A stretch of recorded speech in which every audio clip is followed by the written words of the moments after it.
Hello भाई, राम राम सभी को। आज हम जानने वाले हैं, आज का टॉपिक रहेगा हमारा डाइस यानी पासा। इसके बारे में हम आज जानने वाले हैं। मैंने पहले से ही कुछ टॉपिक लिख के रखे हैं इनके बारे में, ताकि आपका ज़्यादा समय नहीं लूँ, ठीक है, कम से कम, ठीक है। तो ये डाइस, सबसे पहले हम जानेंगे कि डाइस होता क्या है, यानी पासा होता क्या है। तो सबसे पहले तो आप ये जान लें कि ये क्या होता है। एक 3D डायग्राम होता है, यानी 3D फिगर होता है एक, ठीक है, जिसमें क्या होता है, लंबाई होती है, चौड़ाई होती है, ऊंचाई होती है, ठीक है। सिंपल सा आप याद रखेंगे इतना। और फिर मतलब डाइस, अब हमें कुछ एक दो पॉइंट हमें याद रखना इसके बारे में। क्या है कि इसमें 6 लेयर होती हैं। इसमें क्या है, 6 लेयर यानी 6 सतह होती है इसमें।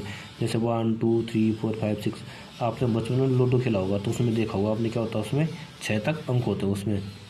तो उसमें क्या होता है कि उसमें 3 लेयर हमें दिखाई देती है और 3 हमें दिखती नहीं है।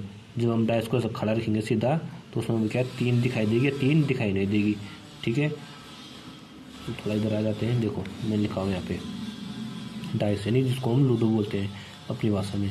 तो लूडो देखो, जब आपने लूडो देखा होगा तो एक के अपोजिट साइड में 6 होगा, और 2 के अपोजिट साइड में 5 होगा, और 3 के 4 होगा, ठीक है, जिसकी विपरीत दिशा में होगा। अब हमें कुछ और पॉइंट बताता हूँ आपको पहले, ठीक है। डाइस देखो, सिंपल सा है डाइस। ये होते हैं आपके दो प्रकार के। एक होता है मानक पासा, जिसको हम स्टैंडर्ड डाइस बोलते हैं। दूसरा होता है सामान्य पासा, जिसको हम ऑर्डिनरी या जनरल डाइस बोलते हैं। अब ये क्या होता है, इसको आप समझ लिए ढंग से, ठीक है। अगर आपने दो समझ लिए तो समझो आपके सारे क्वेश्चन आसानी से सॉल्व हो जाएंगे। देखिए, इसमें पहला पॉइंट क्या है कि अपोजिट लेयर सम 7, यानी जो माना ये एक पास आए तो जो इसकी विपरीत दिशाएं होंगी उनका सम क्या होगा, 7 होगा। तो बोलेंगे आप बोलेंगे सर, पर हमें इसकी दिशाएं, जो विपरीत दिशाएं हमें पता नहीं है, क्योंकि हमें वो दिख नहीं रही है, हमें पता नहीं हो। चलो जी, कोई बात नहीं है, हम दूसरा कंडीशन इसमें अप्लाई करते हैं। दूसरी कंडीशन क्या है इसमें कि दो नियरेस्ट लेयर सम 7, यानी नॉट 7, यानी जो दो नियर, यानी जैसे है ना, एक हमारे पास क्या है, डाइस है, इसकी जो दो नियरेस्ट लेयर है, इनका सम 7 नहीं होना चाहिए। देखिए, जैसे 5 6 11 हो रहा है, 5 3 8 हो रहा है, यानी 7 नहीं हो रहा है, तो क्या हमारा स्टैंडर्ड डाइस है। अगर उस क्या है, 7 नहीं हो रहा है, 7 नहीं हो रहा है, ठीक है, तो हमारा क्या है, स्टैंडर्ड डाइस है, ठीक है। और ये क्या है, ऑर्डिनरी डाइस या जनरल डाइस क्या होता है कि दो नियरेस्ट लेयर सम 7, यानी जब दो नियरेस्ट सतह, जैसे 5 क्या है 2, इनका सम कितना हो गया, 7 हो गया ना। तो ये क्या हो गया हमारे पास, जनरल डाइस यानी सामान्य पासा। देखो 5 और 2 7, और जब 7 आ रहा है उनका योग, तो क्या है वो जनरल डाइस। और 7 नहीं आ रहा है, 7 नॉट 7, तो क्या हमारे पास वो स्टैंडर्ड डाइस। ये याद रखना। एक एग्जांपल देख लो यहाँ पे। देखो माना ये क्या है, एग्जांपल एक है, इसमें क्या हमने जैसे एक डाइस बना रखा है, 2 3 1। तो सबसे पहले हमें क्या चेक करना है कि ये कौन सा डाइस है, कौन सा पासा है ये। तो देखेंगे हम 2 और 1 3, 3 और 2 5, यानी ये 7 नहीं हो रहा है, तो ये क्या है, स्टैंडर्ड डाइस है। तो मैंने कहा था कि स्टैंडर्ड डाइस, ठीक है। तो अब देखो हमें पूछा है कि ए का आप अपोजिट बताइए, ए का अपोजिट बताना है आपको, ठीक है। एक का जो एक है, इसका अपोजिट साइड में कौन सी संख्या होगी। तो सर हमने कहा था कि जो पहला कंडीशन क्या पढ़ा हमने कि 2 opposite layer sum is equal to 7। तो यानी इसके विपरीत दिशा में वो संख्या होगी जिसका जोड़ 7 होगा। तो एक के विपरीत दिशा में कौन सी संख्या होनी चाहिए जिसका जोड़ क्या होगा, 7 हो, वो होनी चाहिए 6।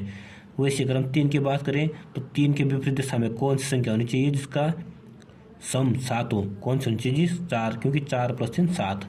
वैसे 2 और 5 के बीच में कौन सी संख्या हो, 2 के विपरीत दिशा में कौन सी संख्या होनी चाहिए जिसका योग 7 हो, यानी 5 होनी चाहिए, ठीक है, तो उसका योग 7 हो जाएगा। चलो हम एक दूसरा एग्जांपल कर लेते हैं यहाँ पे। अभी एग्जांपल मान लो ये आपका एक डाइस से बना देता हूँ पहले, ठीक है।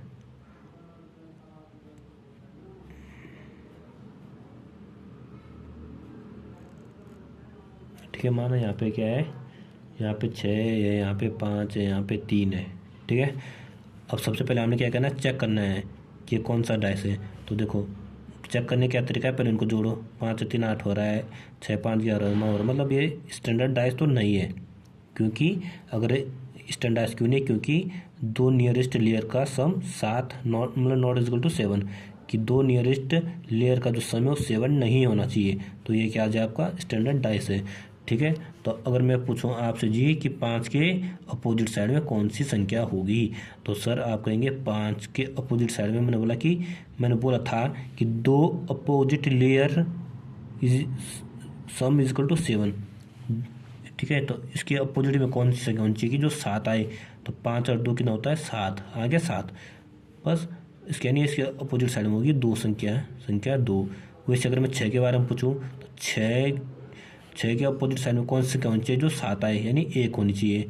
वैसे अगर मैं 3 के बारे में पूछूं कि 3 के अपोजिट साइड में कौन सी संख्या होनी चाहिए जो कि 7 आए, यानी 4 होना चाहिए जी। तो सिंपल सा ये क्वेश्चन था आपका किसका, स्टैंडर्ड डाइस का। ठीक है, इसमें आपको कई कंडीशन पूछेगा, मतलब दो डाय दे सकता, आपको 2 पास ही देगा, फिर पूछेगा इनमें से। ठीक है, तो भी हम आगे क्वेश्चन करेंगे। ठीक है, अब फिलहाल हम थोड़ा बेसिक में समझ लेते हैं। ठीक है, इसके बाद आप देखेंगे, अरे यार यहाँ तो मशीन को बहुत हल्ला हो रहा है। ठीक है, चलो उसके बाद हम उसको देख लेते हैं कौन सा वाला क्वेश्चन है इसका। ठीक है, तो इसमें क्या करना है आपने, देखिए मैंने कहा दो nearest layer sum equal to 7, यानी माना या आपके पास कोई वो है डाइस है। अब इसका देखेंगे आप 5 और 2 7 हो रहा है ना, तो समझो अगर इनका योग क्या हो रहा है 7 हो रहा है, तो समझ लेना ये कौन सा डाइस है, सीधे ऑर्डिनरी डाइस यानी जनरल डाइस भी कह सकते हैं इसको, आप सामान्य पासा कहते हैं जिसको। ठीक है, और आगे एग्जाम्पल हम इसका एग्जाम्पल भी देख लेते हैं, एक कोई दिक्कत नहीं, एग्जाम्पल देख लेते हैं। माना ये कोई एक डाइस है। ठीक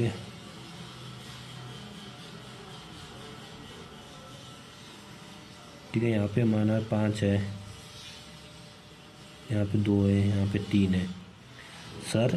तो सबसे पहले हम क्या करेंगे, चेक करेंगे कि ये कौन सा डाइस है। तो सर हम जोड़ेंगे कि हमने कहा था सर कि दो nearest layer sum is equal to 7, यानी अगर आपके पास दो नियरेस्ट लेयर का सम क्या है 7 है, तो वो क्या हमारे पास, वो हमारे पास हो गया ऑर्डिनरी डाइस। यानी ये हो गया जी हमारे पास 2 3 तो 5 हो रहा है, यानी मतलब ये नहीं है, यानी 5 3 ये हो रहा है ना, 5 2 7, यानी ये जी हमारे पास कौन सा है, जनरल डाइस है जी हमारे पास। ठीक है, तो आगे अगर हम ये देखेंगे कि अब ये पूछेगा कि इसके अपोजिट साइड कौन सा है, 5 के अपोजिट साइड में कौन सा है। तो सिंपल सा हमें करना क्या है, देखो ये पूछ रहा है जी 5 के अपोजिट साइड में कौन सी संख्या होगी। तो कमेंट में बताओ जरा आप सभी, चलो इसका आंसर आप सब कमेंट में बताइए। और मैं कल मैं इसका जो हमने आज स्टैंडर्ड डाइस पढ़ा था उसके जो क्वेश्चन है उसको कराऊंगा, और इसके आगे अभी इसको थोड़ा और इसके भी पढ़ाऊंगा, 2 पार्ट इसके हैं अभी, पार्ट 1 पार्ट 2, इसके भी कल मैं 2 कराऊंगा, 2 टाइप के क्वेश्चन इससे कराऊंगा कल। फिलहाल आप इसका आंसर मुझे कमेंट में कल बता के देना सबसे पहले, और जितना आज पढ़ाया है उसको थोड़ा रिविजन करके कल हम क्वेश्चन पे आएंगे सीधे डायरेक्ट।